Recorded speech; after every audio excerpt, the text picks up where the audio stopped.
Кухня новая Айма и Айпа. Теперь у нас образы будут такие красивые, нежные, как наши подписчики любимые.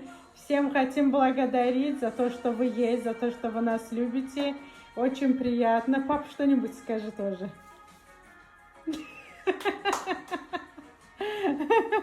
Какие вы красивые. Теперь я буду красивой девушкой. Всегда раньше сказали, старый кухня был.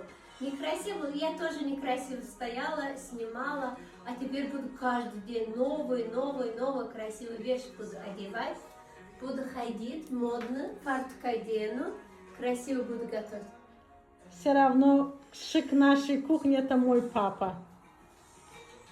Sana sevdamı vermişem sen. Знаете, женщина красивая тогда, когда мужчина ее любит и ценит, Айма. Ты поэтому у нас такая красивая. Согласен, па? Дочка любит. Haydi bir tane algolata oynayaq. Damı vermişəm sən, ne güzelsen. Damı vermişəm sən, ne güzelsen. Aşık oldum ay Allah. Sersa.